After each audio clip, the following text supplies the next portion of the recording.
Come on, honey, it's time for school. But Mum, I don't feel well. Oh, honey, you feel like you have a fever.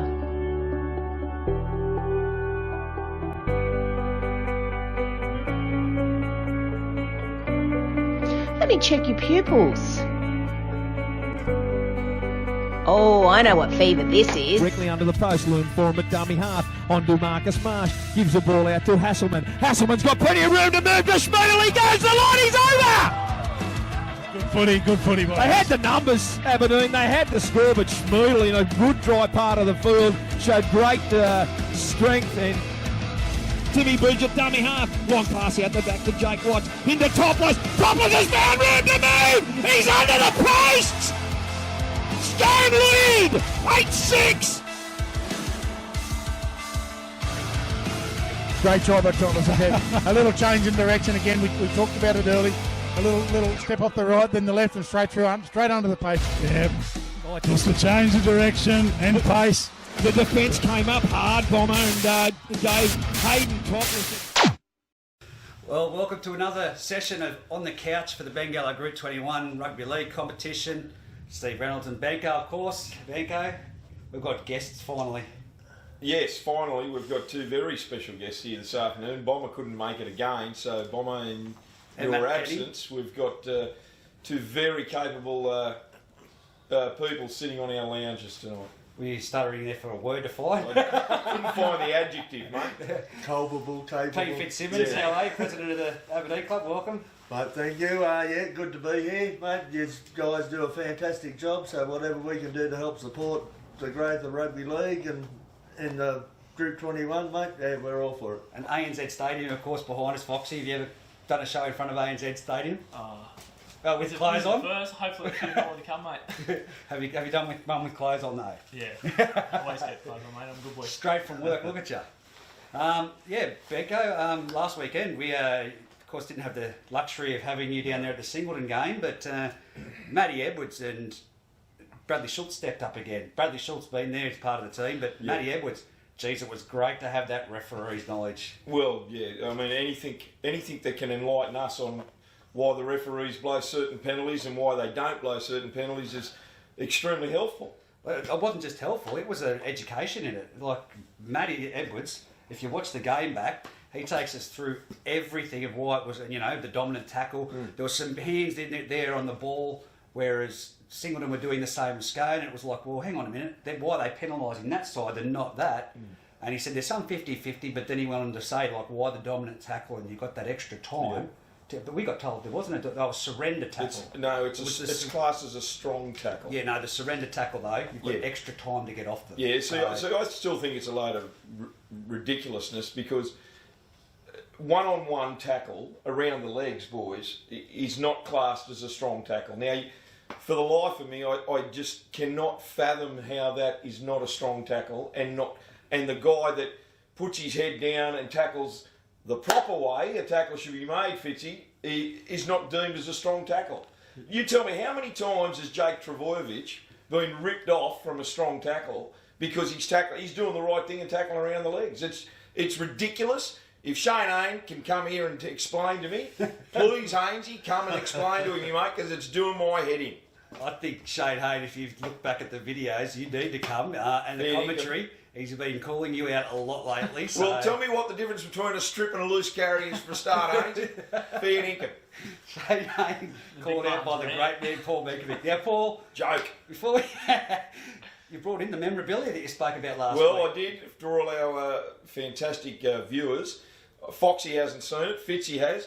This here, my friends, is a signed Dally Messenger little sports. Well, it's not a photo, but there was a sports shop in George Street in Sydney many moons ago, and my grandfather got Dally Messenger, who was a guest speaker that day, to sign that. Yep. And it's been given to me, and I framed it accordingly. And I don't know if there'd be too many of them around, mate.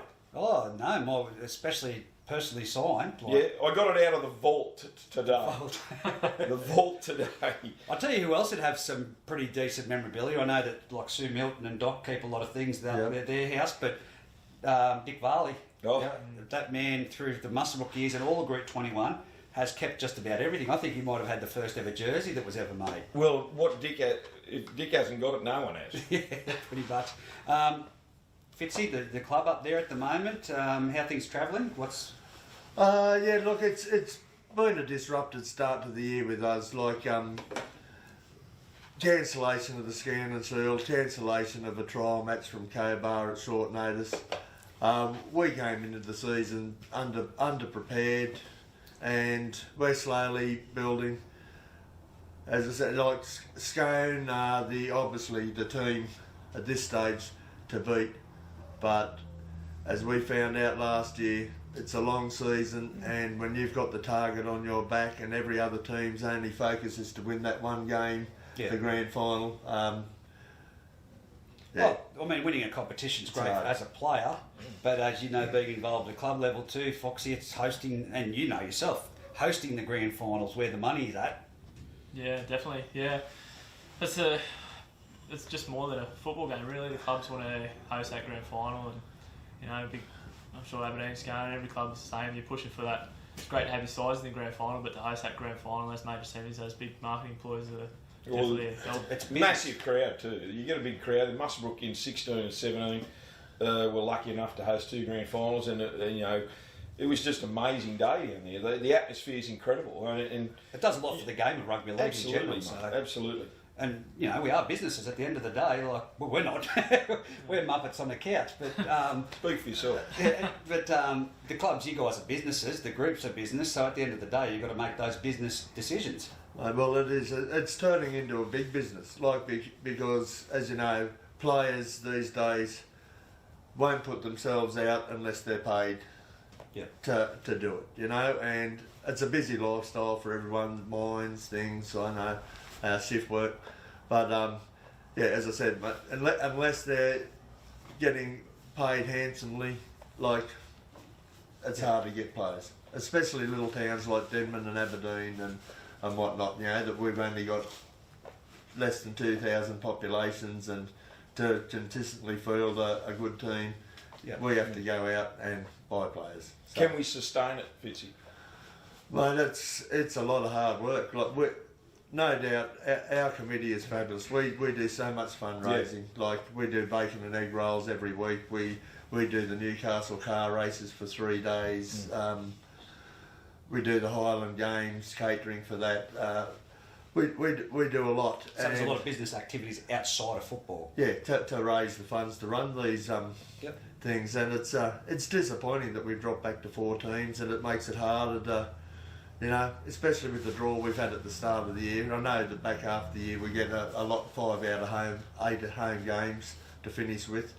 But yeah, at this stage, what are we, round 5, and we've had 2 home games, and our next 2 games are away at Scone. So round 8 before we get our 3rd home game for the year. So, but as I said, how do you fix it? How do you fix this? Like, what? I'm not privy to the group's information, but how do you go from the 14 to the 16 competition again?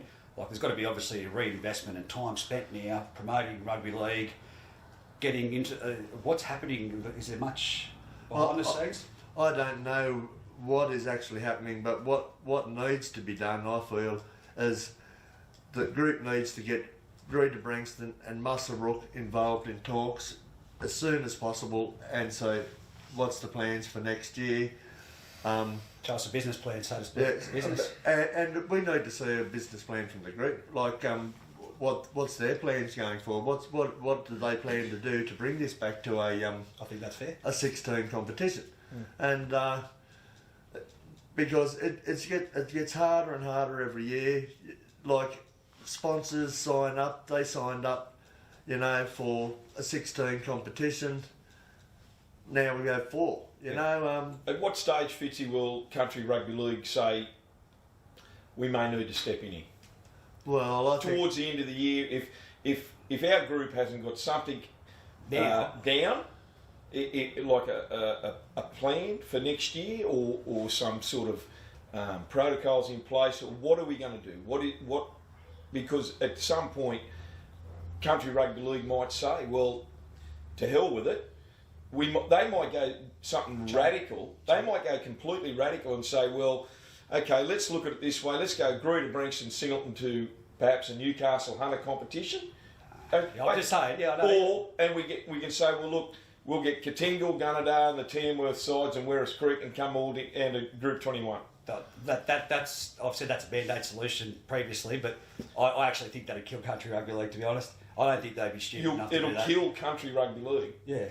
I don't know if it'll kill country rugby league. Slowly, it'll be the slow death. Yeah, but you'll get 9 teams in Group 21, and if Singleton and Grew to Brankston, I mean, this is just hypothetical. I'm just saying that dribble from me. Yeah, no. But I'm just saying, at what point may country rugby league say, well, we can't sustain a 4-team competition? I think there's hard work that needs to be done here. Well, there's hard work. There's hard work everywhere. But at some point, if they haven't got something in place, say mid-competition. Let's say the halfway point.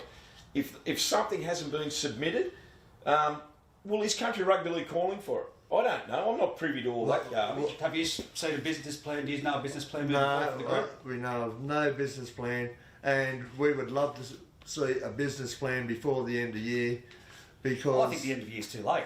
I think absolutely too late. Well, it probably is, but it's, unless someone pulls a rabbit out of a hat or something and does something very shortly, but I can't see that it's sustainable to stay in this competition. Like, that's how hard it is. Like, it's so hard for us to make the money that we need, that we've already committed, with what the losses that we've already had with the scan and seal, the change of the draw. We have our reserve grade side only play 6 home games out of 15, 9 away games, 6 home games. I mean, how's that fair to them?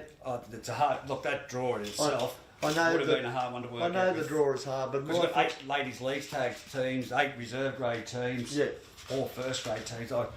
I'll say that would have been hard to work out, but I just think to what point does it come to you to accommodate the first grade? Because you've got to follow first grade. Like that's where we should be encouraging.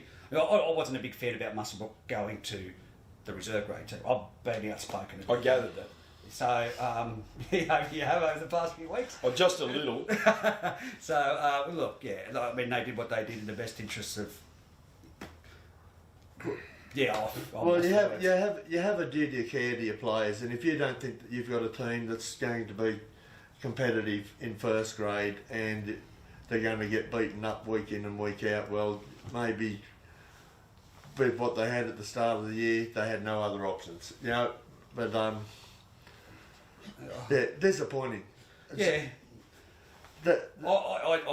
totally hear what you're saying in the duty of care, and I think we've become too politically correct on that duty of care side of things. I understand it, but I've known a lot of first grade sides, Benko, Foxy, to play first grade that aren't actually first grade players. But Aberdeen, 2.5 years we didn't win a game and constantly got beat by 80 to 100. What's Muswellbrook, 4 years there in a row or something like that? Yeah. Denman are in the same boat. Yeah. The thing that you can look at is this: Grew to Brankston threw the duty of care down the group's throat, and they got it what they wanted. So there's a lot of juniors currently playing reserve grade for Muswellbrook that, when I say juniors, they're just out of juniors, either 1 or 2 years out of juniors. Yeah. Okay, so some of them are still 18 and 19 years of age. So do we put them up against the Scone first grade side and they get absolutely belted for a full season? Now, I know it may have happened in the past, but them kids, and let's just say out of a squad of 17, let's say 10 of them are kids that have just come out of juniors and they've been belted 80, 100 nil, 70 nil, whatever. And then they say, well, screw this. I understand what you're saying. 2020, you can stick that up your backside. We're not even playing. Yeah. So you'll lose a dozen players. You may lose a dozen kids that'll say, go and play something else. You think by encouraging the reserve grade situation that we have in the main population, that they're going to turn around and go, I might play first grade next year now? You could look at it and say, well, look, we needed a rebuild year. Yeah. We could say they needed a rebuild year. Do we encourage that? Hopefully, well, you haven't got too many options, mate. This is Group 21. This is not the NRL. And maybe a club like Muswellbrook were extraordinary circumstances as to what happened. I mean, there was only 7 or 8 guys that went to Denman. It wasn't 15. Yeah. You know what I mean? And 1 went to Aberdeen. So you can say, well, our depth was strong in 2016, 2017. It was reasonably good last year. Where have they all gone? Foxy. Every team is suffering from, and I've said it from week 1. Every team is suffering. You've only got to go to training and check. They're not even getting half a team there because of shift work. Shift work is our biggest decimator of senior sport in our whole community, and that is the whole Upper Hunter. Shift work is decimated senior sport, mate. You're not going to get an argument out of me on that one. I've said But if people get days off, they don't want to go to training, mate. They want to spend it with their families. They've got to work night shift, 12-hour shifts. Now, I'm not...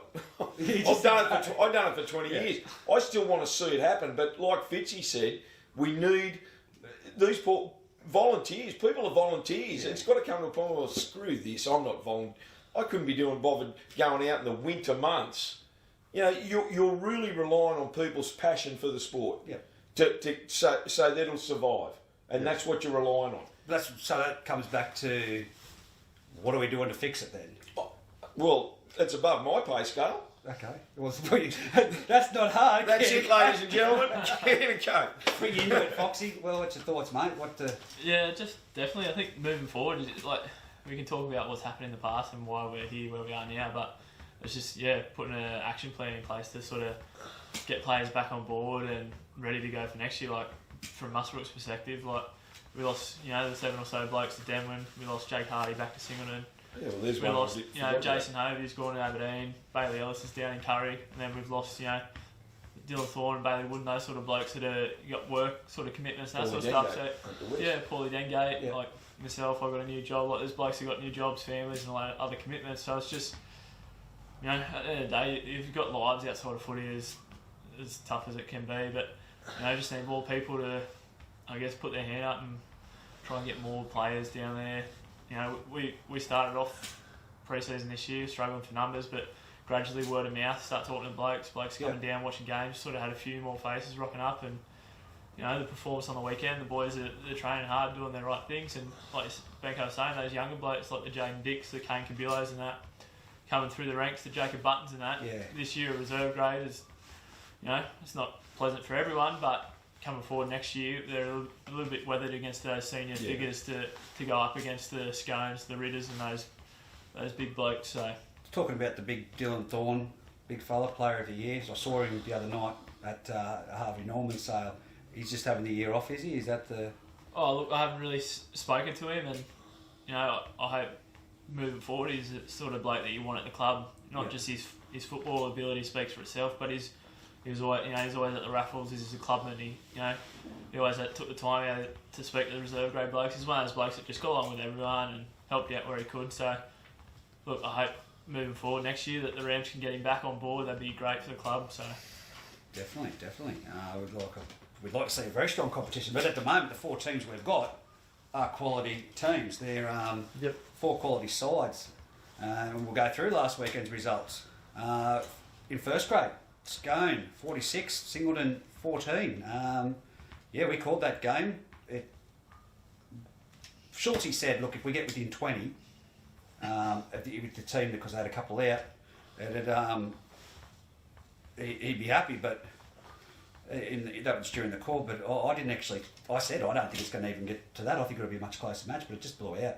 The likes of Radford, the likes of Ritter, just consistently, and the combination that you spoke of last week, Wicks, Ritter, Wicks, Topless, all those, it was all the typical plays. You just see, you can actually predict when it's coming now. They've got great depth, Scott. Yeah. And we've spoke about it many times. A successful first grade side, you need a very good reserve grade side. Yeah. You need that depth, mate. You need to have some impact off the bench in particular, don't you? Yeah. You need to be able to be confident as a coach to be bringing somebody on that's going to give you at least some form of equal impact for a 15-minute stint. These days, it's got to be a 15-minute gut-busting stint. Jake Collison this year. Yeah. Oh my God, he's been outstanding off the bench. Yeah. Cameron Savage from Aberdeen, He didn't play on the weekend. Marcus Marsh, sitting there watching him, and we get on to the Aberdeen score, 44 points to 14 over Denton. Marcus Marsh sitting out that match as well. Like, I mean, that really was a close match and it blew out. Yeah, look, I think Aberdeen were very impressive, but I don't think the score was a true reflection. I mean, if you take the 2 tries, Adam Hamilton, when he was off on the field, you still need to score the tries. And congratulations to, I thought Liam Forum, I watched the game again, Liam Forum, Hoogs, and Benny Baker out the back was outstanding. But, you know, I don't think we should ever underestimate the work of, there was 2 guys I think deserve special mention. I didn't have the opportunity on the weekend to say, I was very impressed with Stephen Hinchin. Yeah. His go forward was amazing, and also Wolfie, Hamish. Hamish's efforts on every kick return, he either took the second hit up or the third hit up. He was just so strong, and if you're a forward and you're watching a guy do that, mate, it builds confidence in you to watch an outside back do that. And Tyler the Prince Campbell as well. Oh my God, he had a fantastic game. Yeah, he did well. But I must say, I still think there was some pretty strong performances from some Demon boys. We just haven't got that right now. They're struggling with some depth issues, and you know, a couple of boys are still out. I think the Roos boys gets back this week. I'm not 100% sure on that. I don't know if Geordie's working this week, Geordie Mulheron.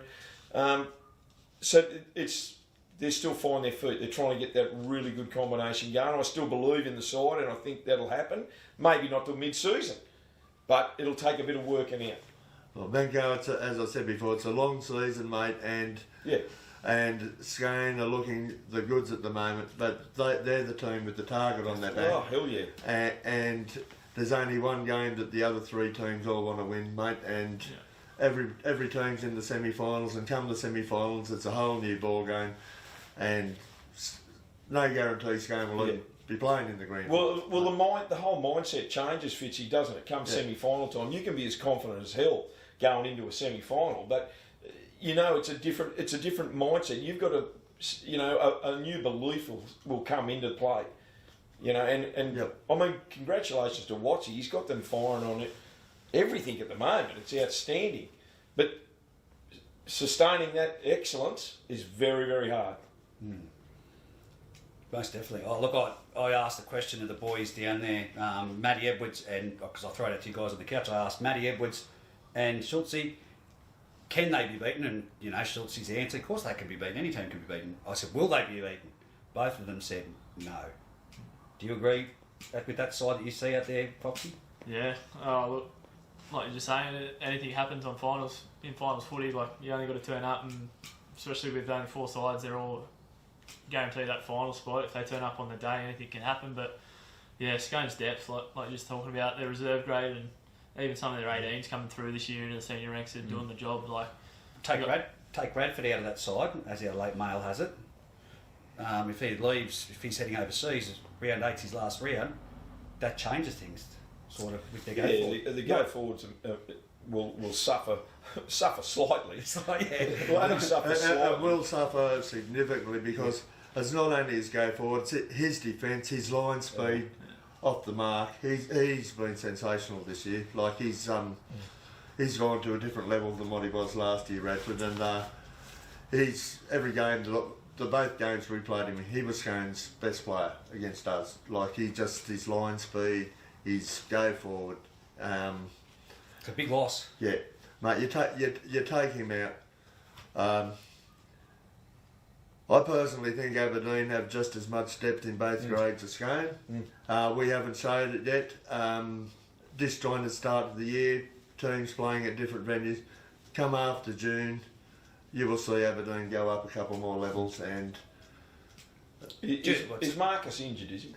Marcus and Ewan Bartholomew and a few others have niggling injuries. Yeah, so we're just giving them this week off again, and then they have next week long weekend. And as I said, come back. Be good fortnight after the long weekend, and we will have a full team on deck for the first time all year, and that's when we're planning to put our foot down. Any late purchases, just before we move on? Mate, there's a couple of things in the offing, but we're going to keep them under our hat at this stage. So there could be. There are a couple of people that we're talking to at the moment, and Benko, who are they, you reckon? What do I know? I'll throw one out there. Guy Thompson, Smead will come back. Would love to have them back. Like he's going to tell you. I'm just trying for anything, guys. We would I love can see to, Fitzy. Yep, you're spot on there. we would love to have them back, but they're not the ones that at this stage that we've been talking to. Okay, So that's all I needed. I'll now work on some other angles to get some information out. yeah, like Scone sort of gave us the idea last year that and especially with 4 teams, that you don't need to have a full deck of cards at the start of the year, because they bought all those players in June, just before the 30th of June last year. The Benny Hagens and I was going to say Ben Hagen on your... Hayden Topless and Watsons and all those, and Someone won Powerball up there mid-season at Scone. yeah. So anyway, and it helps by resting the players. It helps with your player payments and. Just one question: what's the go with Frank Paul? He's playing. Is he? Okay. Yeah. There's a big rumour getting around. No,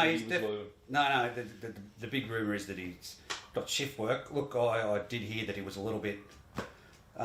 It's a step back, mate. It's a step back training wise for him. It's a step back in everything. But he's definitely happy at Singleton.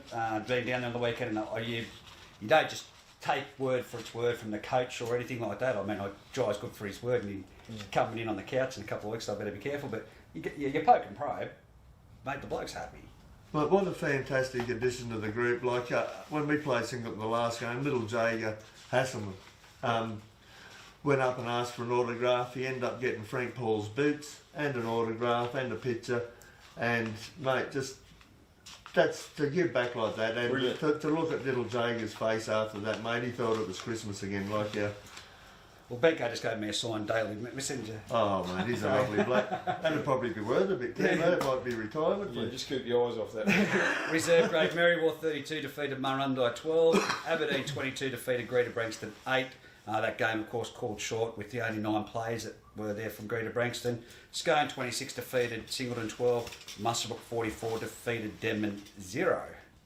And under 18s, Muswellbrook 28 defeated Denman 16. Singleton 54 defeated Scone 14, and in the ladies' league tag, Scone 28 defeated Singleton 10, Murrundi 12 defeated Merriwell 10, Muswellbrook 58 defeated Denman 0. Anything to say on them matches at all? Mate, I only seen the games at Aberdeen. And like Fitzy said, you cannot gauge anything in that reserve grade game last week. Only that Worthy, the referee, Anthony, he dislocated his shoulder because he got the whistle to his mouth that quick. When Greater Branxton, the guy was in mid-air and he hadn't even put the ball down, but he felt sorry for him and he blew a try to the Greater Branxton boys. So good on you, Worthy. I applaud that. I actually was sitting here thinking, I don't remember a referee dislocating his shoulder.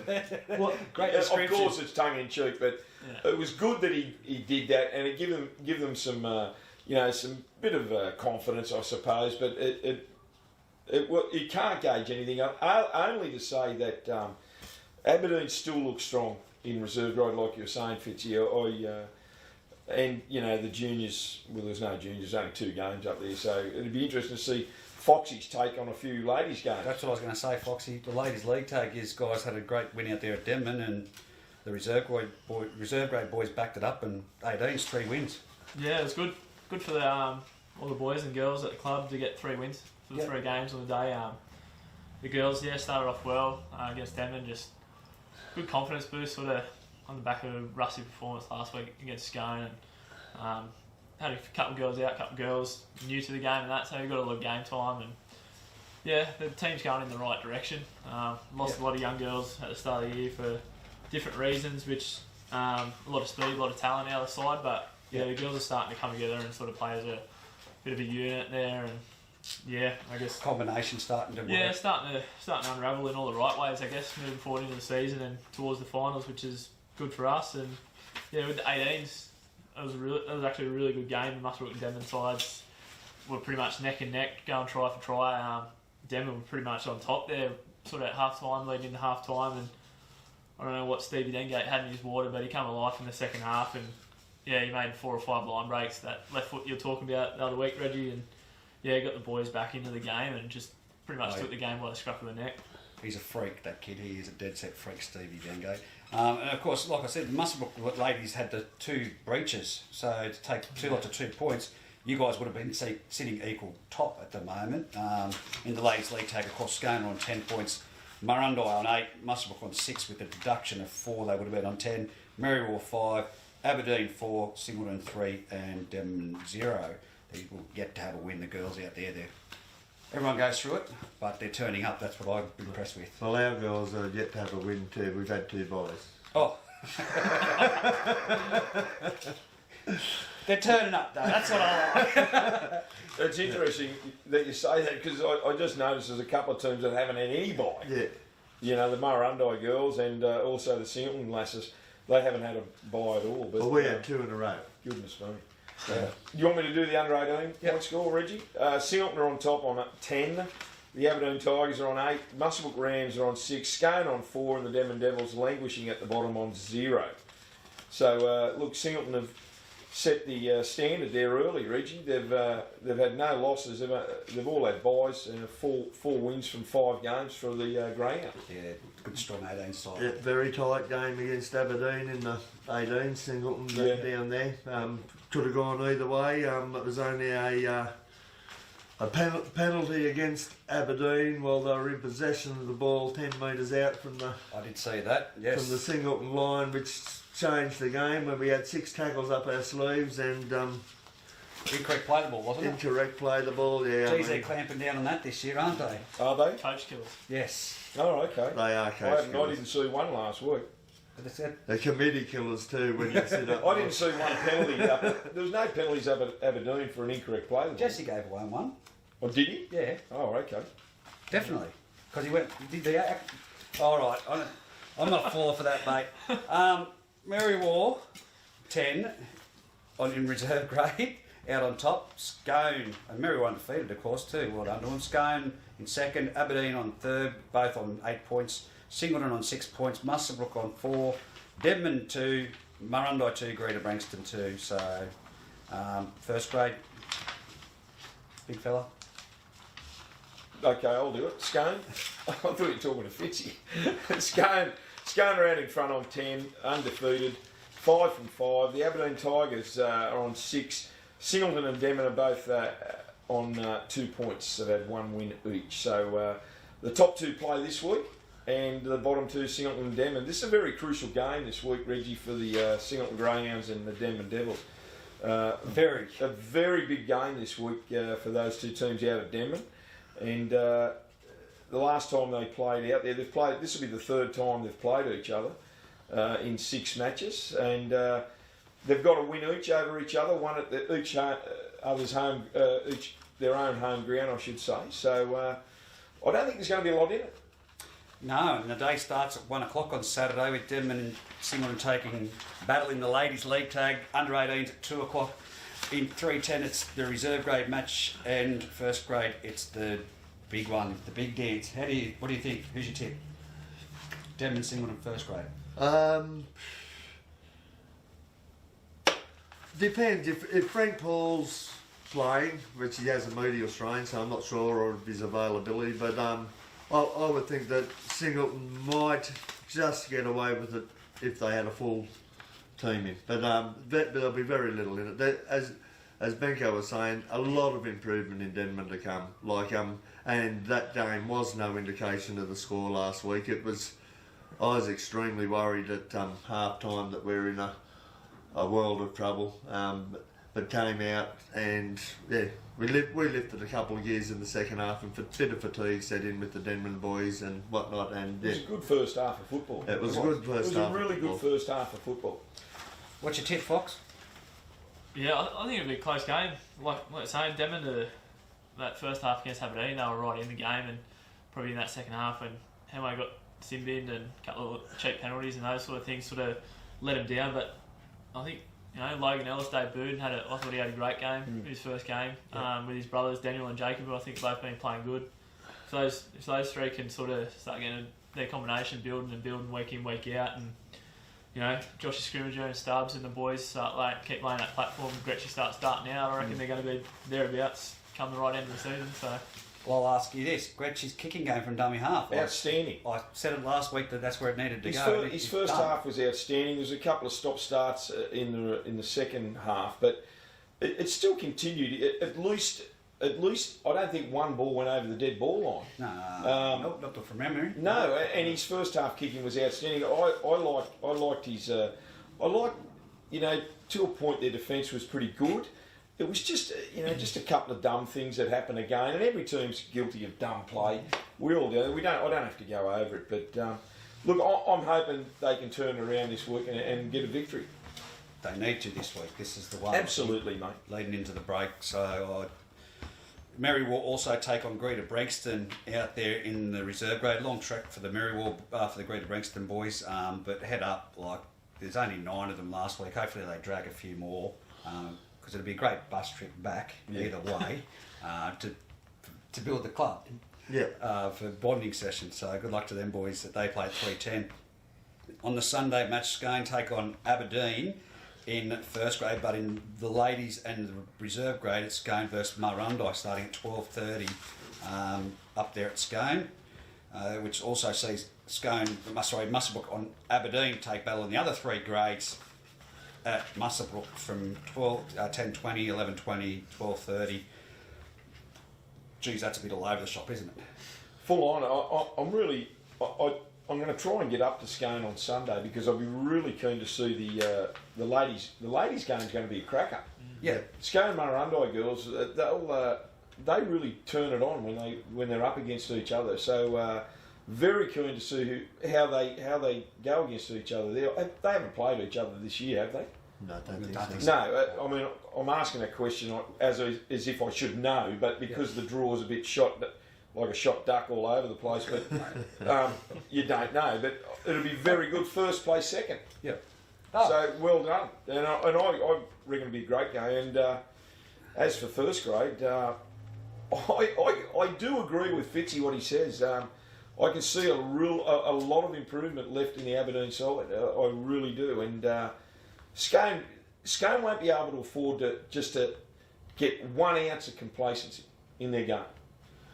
Well, the last time we played Scone, at Scone, we were at Aberdeen with a very weakened team. Like we had young and under 18 and playing that had already played a game that day on the wing, and we'd had 4 reserve graders that had already played full games that had to start. And we were right in that game up until 6 minutes to go. We were down 28-22 and Scone scored 4 tries from dummy half. We had no middle. They're not going to score those tries when we have our middle in there. And I don't know where else they're going to score the tries against us. I think we're better than them out wide. With Hamish and whatnot. He put JJ out there. He can handle Hamish. But then you're losing a good forward. So, yeah.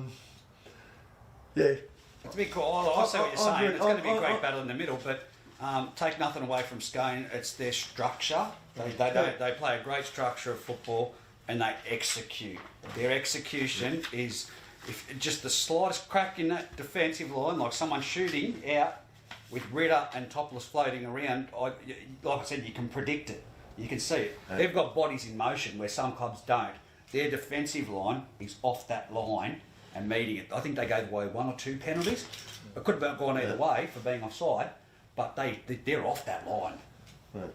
I think it's going to be so they have to match the fitness. And we're slow as you get more game fit. The fitness matches up. Like last year, Aberdeen, we had the fitness on every team at the start of the year when we took Phil Beverstock in, and we jumped off to a great start, and that carried us right through the season. But by the middle rounds, all the teams are of equal fitness because of match fitness. And if we complete our sets, like 42% we completed at the first time we played Scone, and I think it was 60% the second. If we complete at 75%, we're confident we've got Scone's measure. I think the match of the round, the whole overall, Muswellbrook and Aberdeen in the 18s. I think that's going to be a cracking match. Like I said, the way that Aberdeen's playing at the moment, Muswellbrook's playing some really good football.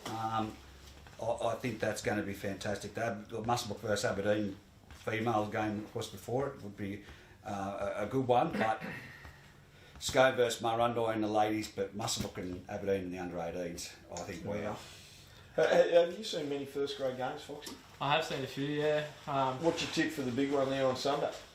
Yeah, I think it'll be, it's like Fitzy's saying there, like if Aberdeen can get their completion rates and that sort of stuff, those little things sorted, like the addition of Big Jason Hovey, the wrecking ball, the Greek wrecking ball, whatever you want to call him, he's just... Is that hashtag the wrecking ball?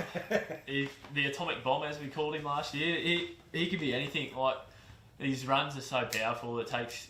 And even when you do get him down, there's 3 or 4 blokes in around that ruck area, and he's probably got one of the quickest play the balls. You know, you get the 9, Hoogs and Clarkey jumping on the back of that, and get those boys, those quicker boys, Hamish and those centres and that, jumping and rolling off the back of that.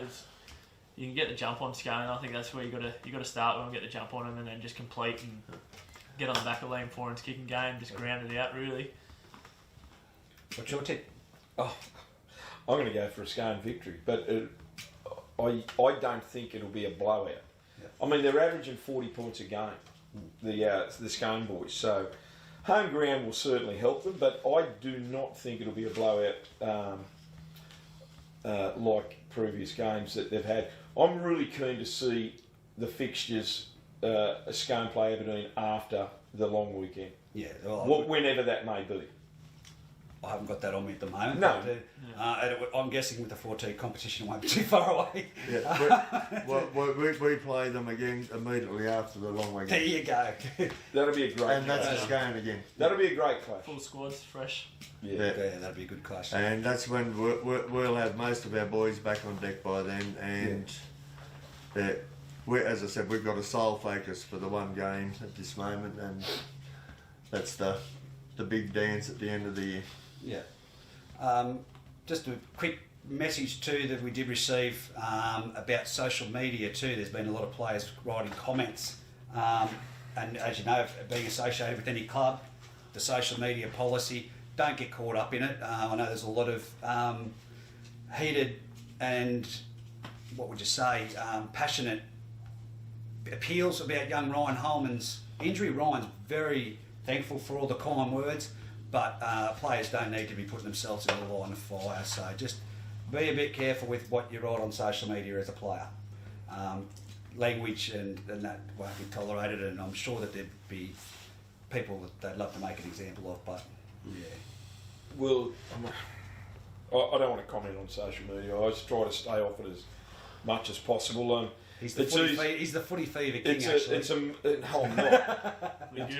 I always say that it's very easy to hide behind a keyboard. Oh. That's all I'll say on the matter. Yeah. Yep. So that brings us to the end of the show. If you want to send us any information, or have you got any questions for the show, if you've got any memorabilia that you want to add to the collection, as Benko's just left here for us for the studio, it's going. Back to the vault. Back to the vault. By all means, shoot us a message. Fitzy, thank you very much for your time and your input. No. Thank you very much for having me, and hope I haven't put too many viewers off with my attractive face and head. We've all got a head for radio. Reggie's got a good Photoshop app going on. He does it to me every week, Fitzy. It makes it look good. It makes it. He looks beautiful. But that's what I mean. Like, 40 grand studio, Foxy. It's been money well spent. Done a good job, Reggie. Thanks. But Benko, weekend off this weekend, mate. You can have a rest. Really? Yeah, you can. Aren't we doing any games? Oh, at this point, we'll discuss that off air. Okay. Rightio. Until next week, we'll see you. Cheers, everyone. There you go. Thank you.